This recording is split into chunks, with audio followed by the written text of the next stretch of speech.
All right, everyone, welcome back to the show. I'm here with Steve Rozenberg, and I'm really excited to get into this interview. I've seen Steve around the internet, seen him on Bigger Pockets. I've seen him all over the place, and I'm looking forward to getting to know his background on today's show. So, Steve, thanks so much for joining me today.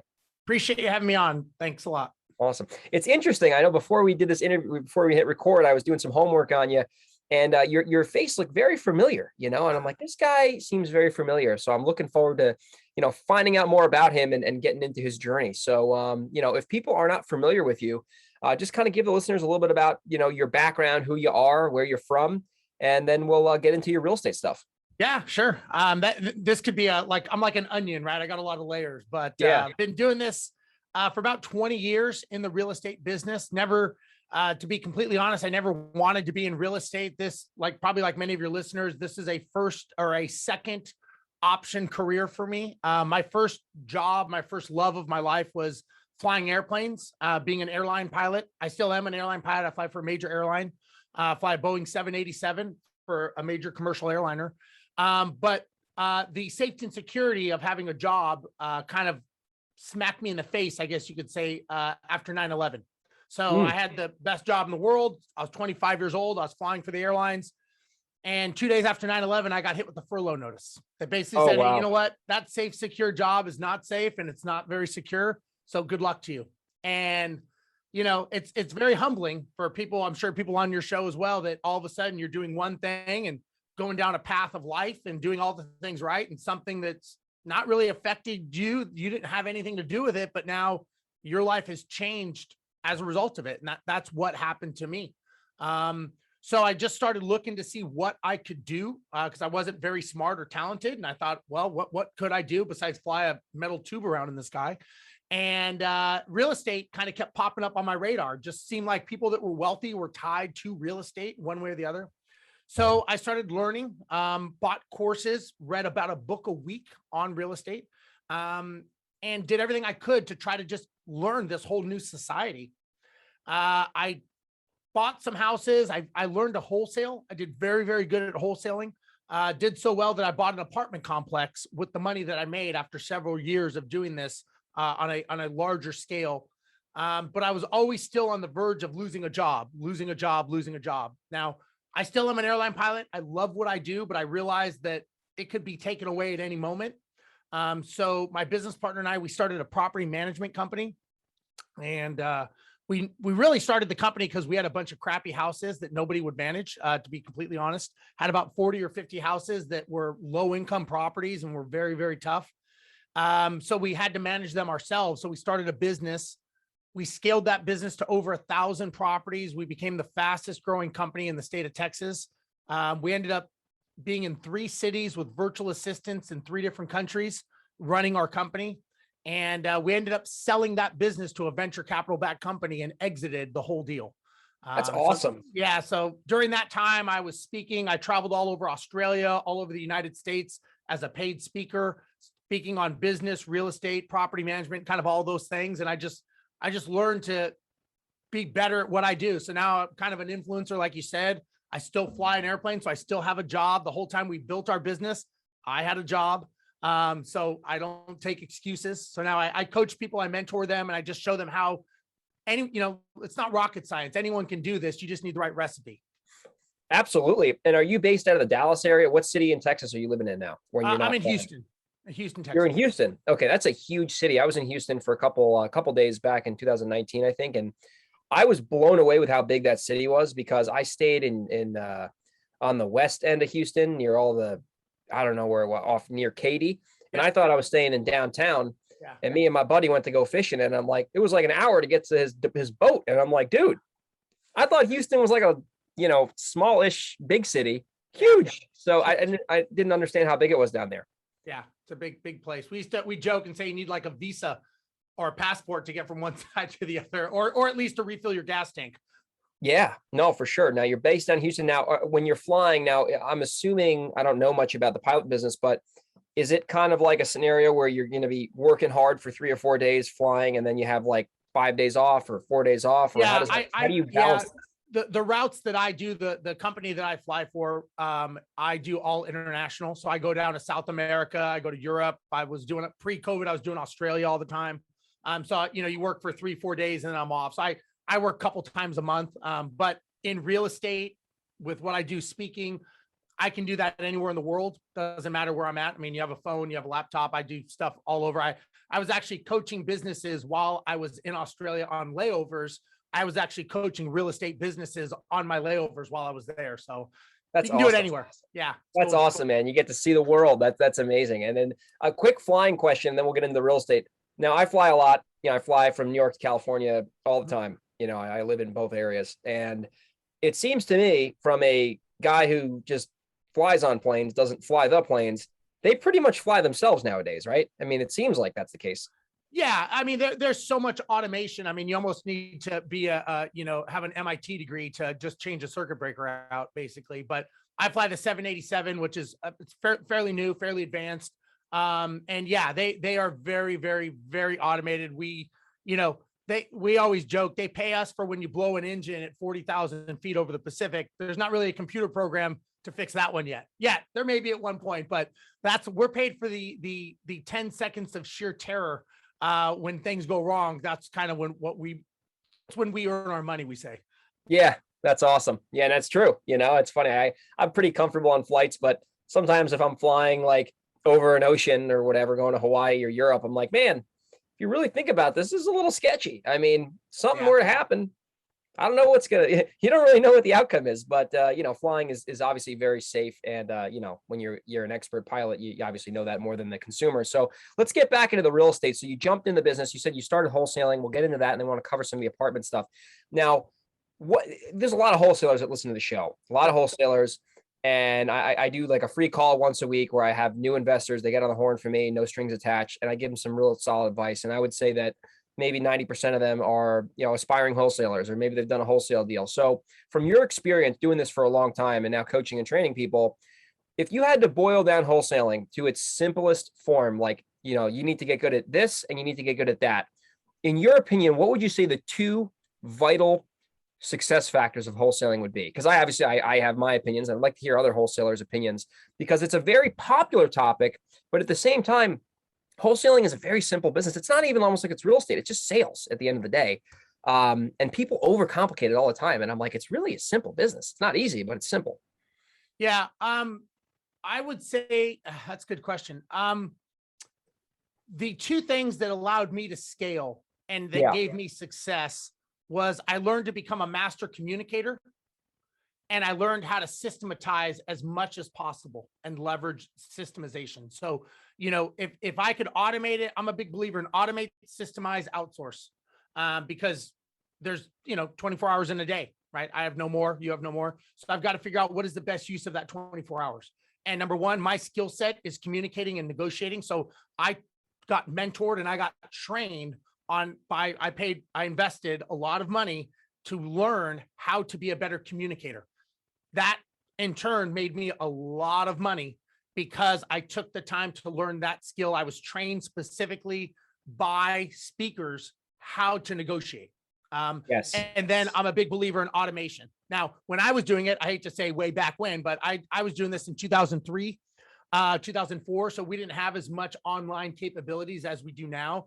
But even then, I turned everything I could into assembly line models of automation and systemization, that if I could figure out a way to automate or systemize something, I was all over it. Now with technology, if you are not automating and systemizing, I'm just to be blunt, you're either dumb or you're lazy. I mean, those are the two things, because it's so easy with technology now. If you're not doing it, you really don't want to scale, because the one thing you said something, and I'll respectfully disagree.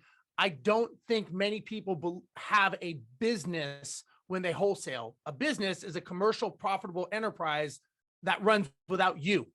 If they have to be involved in any part of that process, meaning if they walk away, will it keep going without them? They don't own a business, they own a job. There's nothing wrong with owning a job, but I think definitions are important. So for someone to think they own a business, when I had my management company, I had 20 employees. I could go away for 2 months and my business would be bigger than when I came back. That's a business. So I think a lot of people think they have a business, but they're really just glorified self-employed people without any systemization, automation, or procedures in effect to run without them being there.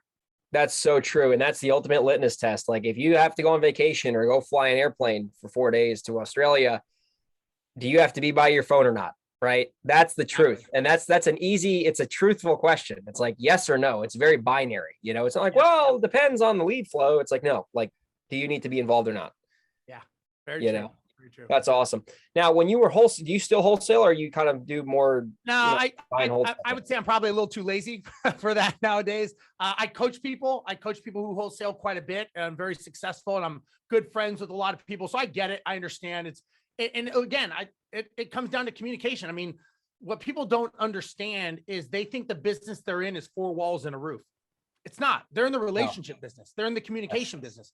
You're just selling and communicating some other service, and you're solving people's problems. You're solving a problem of people who's got a problem, meaning a property, and you're solving someone who wants to buy that property, and you're putting them together. So it really is, you're just learning to be a master communicator. And again, that's my glass view, I'll say. So maybe I'm tainted on that, but I was trained. It doesn't matter what business I'm in. Everything is communication. If you're a bad communicator, you're probably going to have a bad business model. In general, it's going to boil down to an issue somewhere, whether it's communicating with employees, communicating with sellers, buyers, contractors, anything. If you're not mastering that to get what you want, you're going to have problems. I agree with you 100%, especially in the wholesaling business. The service you're selling is, I'm going to buy your house, and the product you're selling is, this is an investment property and this is why you should buy it.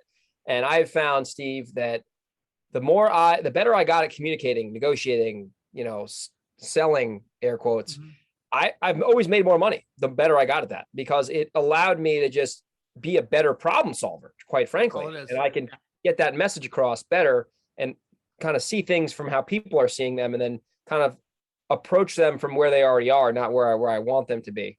For an example, let's say I'm dealing with a home seller, and they, they're very timid and reluctant, and, they're skittish. I'm not going to be like, oh, hey, I want to buy. Like, I'm like, hey, listen, Sally, it sounds like you're really nervous about this decision. And it sounds like the most important thing is going to be just you understanding what all your options are, and being able to almost be like a chameleon when you're working with people and understand how they make decisions. So then ultimately you can make the best decision for them and for you.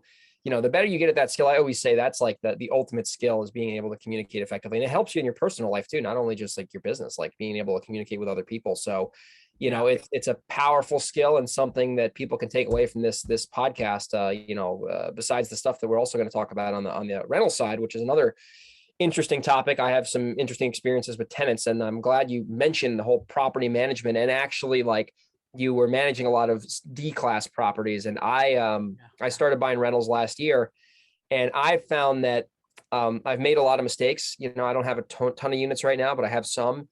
And I've found, at least, and I want your opinion on this, when I let the tenants know that I'm the head honcho, it usually leads to trouble. So now they don't know I exist. Now it's my boss, it's the company, whatever.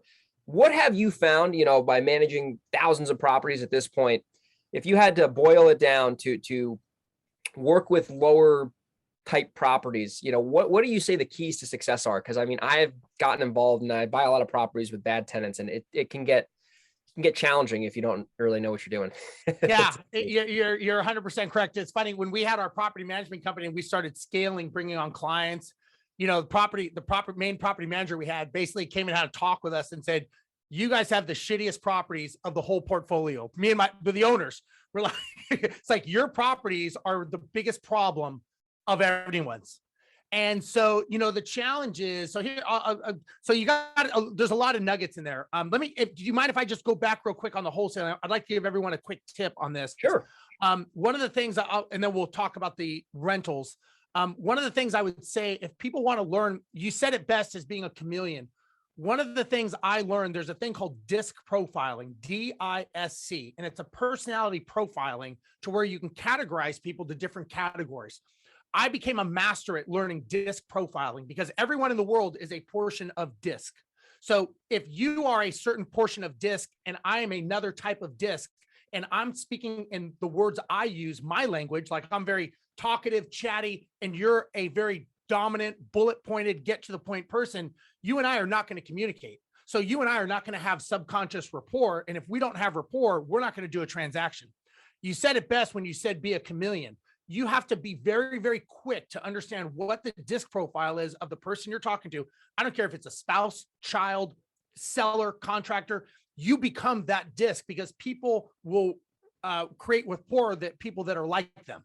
So for people watching, if you want to become a good communicator, learn about disc profiling. You can look it up online. There's a lot of stuff about it. I teach classes on it, but you can find stuff free on YouTube. Learn to become a master communicator in disc, and you would be amazed at how much more business you will make and how much more money you will make by understanding how to communicate with people. So I'll leave that there. That is a great point. It's almost like if the other person's speaking Spanish and you only know English, you might have a great message to say, but you don't know how to get that message out. You're not going to communicate with them. And everybody at different stages has a different format of disc. So I have learned, I did a lot of focusing on it because I was very intrigued by it. I was like, how does this even work? And it's like, look, if you're, I'm a certain person, you're a certain person. If I only speak in my language, we'll call it a language, I'm only communicating with 25% of the population, which means 75% of the population doesn't relate to me.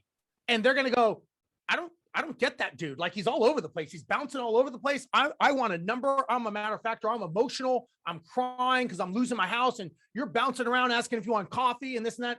You've got to create rapport at a subconscious level, and disc profiling will teach that. And if you ever want it, I mean, I'm happy to do a workshop on disc because I think it's so good to learn and understand, because once I've taught it to people in the past, they're like, oh my God, like my wife is that way. My husband, my children, all of a sudden things start opening up and you start realizing why you're able to get, you leave somewhere and you're like, I don't know what it was. I just like that person. Yeah. Get along. It's because you had the same type of disc, and it's called negotiate or establishing rapport at a subconscious level. So anyway, I'm sorry. I thought that was awesome. I'm glad you added that. So going back to the rental property. So this is the biggest challenge that I have seen in rental properties. And I say this because I made all these mistakes. So let me just give you some background. Before we started our company, we were in a world of problems. We had about, I'm going to say maybe 40, 45 houses at the time. We had a 30% eviction rate. Our tenants lasted 8 months. Every time they left, they would take a lot of parting gifts with them, like wiring, electrical, plants. I mean, I actually wrote a book. I wrote a book on my life and my story because it was so horrible. And so it's almost funny now. At the time, it wasn't funny, but now it's kind of funny.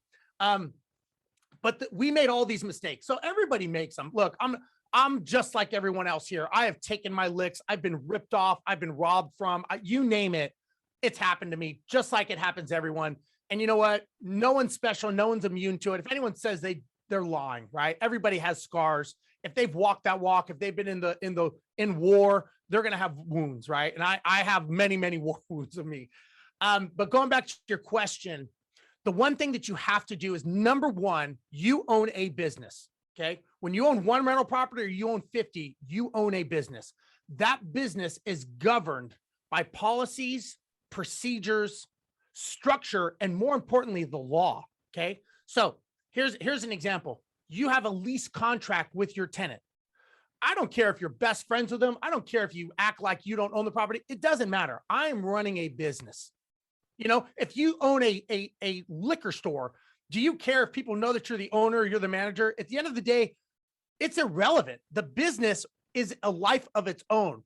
And the more that we identify ourselves as a landlord who owns the property, and we don't know how to disassociate ourselves from owning that business, we're never going to get to the fact of having that run on its own. Like I said earlier, of having it being in business. So the first thing I would say is you have to mentally step out of thinking that you're the landlord and say, you know what? I own XYZ property business. That property business owns 15 houses, let's say. That is a self-living, breathing on its own entity. Has nothing to do with me. I feed it, I manage it, I kind of massage it, but it's on its own. And you want to approach it that way. Now, the biggest challenge landlords have is they do not follow the rules and they don't follow the law. I'll give you a perfect example. And again, I have done this, so I'm not throwing stones in glass house. Let's say you have rent due on the 1st. This is very, very common in low-income properties. Let's say rent's due on the 1st, which is a Wednesday, or let's say it's Monday. Sorry, let's say it's Monday. Monday rolls around. It's the 1st of the month. Rent is due. Nothing. Okay, now it's the third. So your lease agreement says rent's due by the third, and it's probably eviction starts on the fourth. Does your lease say something like this? Yeah, it's something like that. I mean, New York State, the landlord laws aren't in favor, but it's similar to that. Yeah. Okay, so the reality is rent is due on the first. It's not due on the third. It's actually due on the first. You're giving them a grace period to, let's say, the third. Okay, so that's the first misunderstanding, is the landlords don't understand what the contract says. Okay, number one. Number two, you have a signed contract. That signed contract says that you expect them to pay rent on the first, and you're giving them till the third. That contract also states, and again, I'll use generic numbers here, that on the fourth, it is now considered late and there are late fees due and the eviction process starts. You, the landlord, do not have the option and the discretion to decide whether you do or do not charge late fees. It is in the contract that you signed and they signed. So let's say, and again, I've done this where you say, okay, rent's due on the first. It's now Wednesday. Where's my money? Oh, I get paid on Friday. Okay, you know what? Just get it to me on Friday. I don't care. I just want the money and we'll go about our ways. Friday rolls around. They give you half the money, right? I mean, we've all done this, right? They give you, I'll have the rest. I get paid next week. I'll give you the rest. Okay, you know what? Give me the rest. You're stretching this out, right? Now, all of a sudden, now you're getting strung along. Let me ask you a question. Who's the first person that voided that contract? You or the tenant? Me. You voided the contract because the contract stated if they don't perform by the third, you have to perform. So I am now seeing judges go into court and say, wait a second. So you want rent and you want a certain amount and you want it on a certain day, but yet you decide when you want to let other things go. Doesn't work that way. And a contract is enforceable both ways. So I'm voiding your eviction. I'm dismissing the case and you don't have a viable contract because you violated the contract first. I'm not saying all judges do this, but that's what they're doing now because they're protecting the tenants. And the reason they're protecting the tenants is because guess who lives in the areas that vote them in and out of office? You don't live in your rental area. The tenants live in the rental area, and that's where the judges need to be elected. So if the judge is a hard ass on tenants, tenants are going to vote them out because you don't live there. You're not even in that district. So I learned all this owning a company because after I was like, oh man, I did that. So, and I've seen people just turn white because what happens then is the judge says, wait a second, are you allowing all of your tenants to slide? Because if not, you could be discriminating and that's a fair housing violation. Because if you let one slide, let's say somebody who's ethnic with children and you don't let another person slide who's not, now you're discriminating. Now you're violating a fair housing law. Then you're in trouble. Now you just open up a Pandora's box of problems because when you get on the backside of a federal fair housing violation, you are guilty until you can prove documentation wise that you did not. So going back to your original question, run it like a business. You know what? It has nothing to do with who you are. It has nothing to do with who the tenant is. It has to do with what is the contract and what was signed and say, you know what? I understand if you can't pay, you can't stay. It's very, very simple. I don't have the option. You don't have the option. Nobody listening has the option or the variance to deviate from a signed contract. You just don't. Unless you get something written, an addendum in writing that is a staple to the lease that says, in addendum, I am letting them slide for the third of the month, blah, blah, blah. Then you have to send that possibly to all of your residents because as you said, you are in a tenant-friendly state. Now all of your tenants need to be able to be notified that they can slide on their rent too. So the biggest challenge, and again, I was, we had this problem and we finally said, you know what, that's it. And then we realized, a lot of laws that protect them, we didn't know.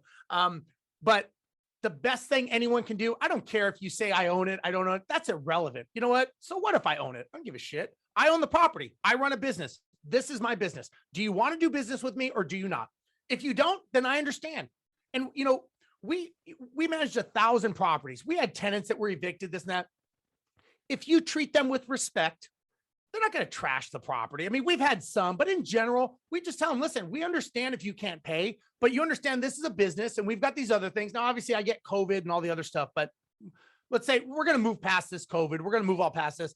At some point, it's like, listen, if you can't pay, then we have to go through the process. The problem is let's say that case scenario of your tenant and you let them string along for 3 weeks, 6 weeks, a month, 2 months. Now you're pissed because you feel that they've emotionally taken advantage of you. Yes. When text messages, that's where it gets hairy. You hit it on the head, man. Yeah. Cause now you're emotionally pissed. You're like, you know what? I gave this person, they lied to me.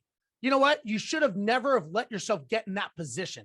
We've always learned, and this is what we did is, you know what? We hope you pay and we hope you can stay, but the process has started. We're filing the eviction. And if you can come up with the last month's rent, all the court costs and all the late fees, you can stay. But if you can't pay all of that in full, I don't want your money. Because if they give you $1, you're no longer evicting for rent anymore. Yep. So we tell them, you're going to need that money because once we evict you, we're going to sue you for what's left over. And you're not going to be able to rent anywhere because we're reporting to everybody that we evicted you. You can pay your rent and next month we start over like nothing. And again, we don't take it personal. And that's where people get in trouble is they start taking it personal because they allowed it to get personal by being taken advantage of. And that is the biggest mistake new landlords make. And again, I'm not saying I haven't done this because I have, but I've learned from thousands of deals what not to do. And that was the main thing I learned.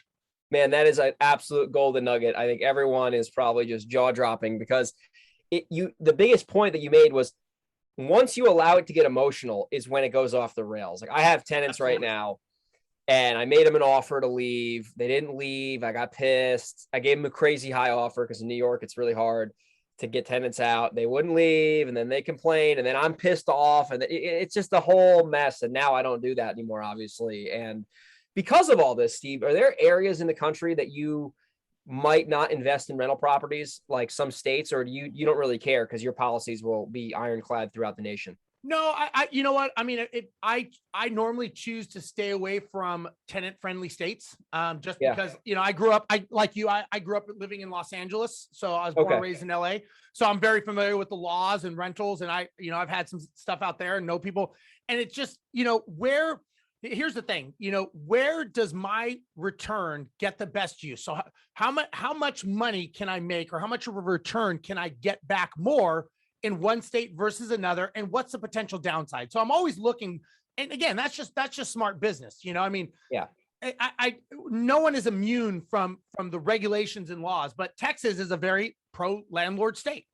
So, I mean, it makes sense. I'm in Texas. It makes sense to stay in Texas for me, for the most part. I've got other ventures that I do bigger deals outside, but when it comes to dealing with single family, it's kind of, this is a great pond. So I fish in this pond mostly for the most part. Now I coach people on different areas of where they buy out of state. I coach a lot of people on how to buy out of state because maybe their market doesn't sustain what their goals are and what their strategy is. So I help them to identify that. And one of the things, first thing is it a landlord friendly or tenant friendly state? And I'm not saying that's a deciding factor, but it is a contributing factor in your decision-making process, in my opinion. 100%. I agree with you. It all depends. And if you're living in a tenant friendly state, you can do it, but you got to know what you're getting into. And you just got to know it might be a little bit harder. And, when you live in Texas, Florida, Arizona, it is a little bit more beneficial to get a tenant out if it's not COVID. It's because it's a more, landlord friendly state. So, exactly. And I can talk to you all day about rentals. I want to definitely respect your time. So, as we start to wrap the show up here, I see you all over the place. Like, you're on all these podcasts and you're doing great things. And like, how did you get involved? I know you've done some stuff with Bigger Pockets, man. So how did that end up, happening? Because it's really awesome. It's funny when I had my management company, I was doing a lot of speaking. Like I said, I was traveling around the US, I was traveling around Australia.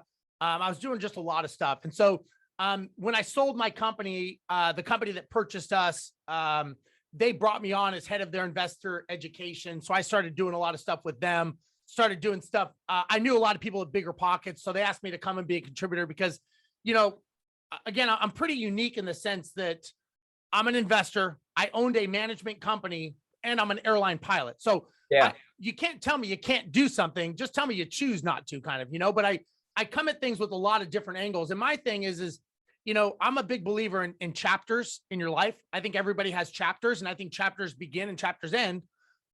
When I had my management company, that was a chapter. It was a very good chapter. The company was doing amazing when we sold it. So, that worked out financially very well for me. And I thought, okay, what is the next chapter in my life?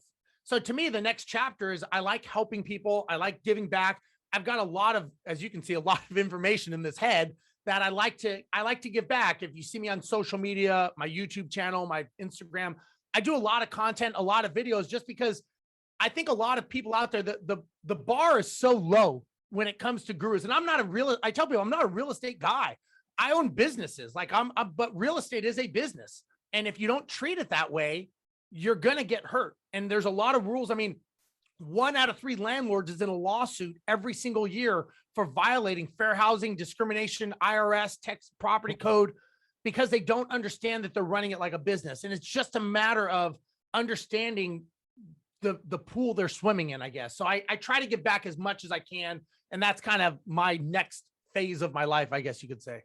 That's awesome, man. Well, you're doing a great job. You're doing a Thank great you. job, with your information. So as we wrap the show up, I mean, if people wanted to, so 2 things. Number 1, if people wanted to like follow you on social media, my assistant will hear this, after we're done today. What is your social media handles for like Instagram and YouTube? And then we'll get into your website and if people want to maybe work with you.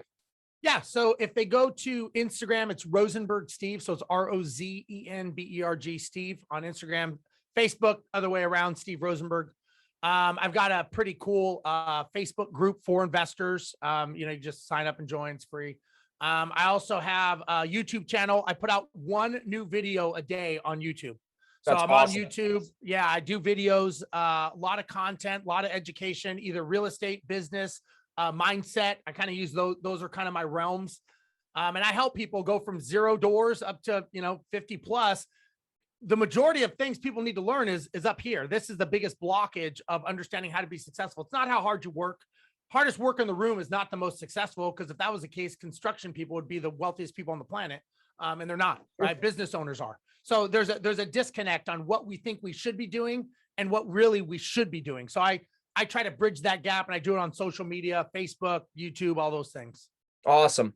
And then if people want to check out maybe your website or maybe work with you or just kind of get more into your world in depth, what's the best way for them to find that website out or whatever the case might be? Yeah, they can go to my website is steverozenberg.com. Again, it's Rozenberg, steverozenberg.com. I do a weekly mastermind. So if they go to, I believe it's livethinktank.com, livethinktank.com. And again, every Monday I bring on top people, a lot of friends of mine from bigger pockets, a lot of top level influencers. I bring them on live Q&A. It's really, really good because it's not just one thing. I don't teach people how to flip or wholesale. I bring everybody on. I mean, all the big names that from social media are running through my mastermind as favors to me because I speak at their events and vice versa. And so they can go there. They can go to stevesmindset.com as well. I have a full interactive on-demand course from Lightspeed VT where you can learn everything about real estate. It's all real estate related, on-demand video education. So I just have a lot of things. If you go to my website, you can branch out from there because it's all tagged there. But again, I'm a big believer, whether you talk to me, I mean, I'm very, very accessible. I get people sending me messages all the time on Instagram. I always return it because I think if you took the time to ask me something, I at least owe you the respect to respond. And so I do. Totally. It's just something that I think is respectful. I think it's a matter of, that's just who I am. So if people have questions and they just want to bend my ear, I'm happy to answer them. And, as long as it's not too in depth and I don't have to go to their house and spend the night talking to them about their problems, I'm happy to help them out. That's awesome. Well, we'll make sure we have all that in the show notes. Steve, it's been an awesome time today. I really appreciate you taking some time out from your busy schedule to speak with us today. And I'm sure some people will be reaching out to you. And I hope you have a great rest of your day, man. This was a fun show. My pleasure. Thank you. Thanks everyone for watching. Appreciate it.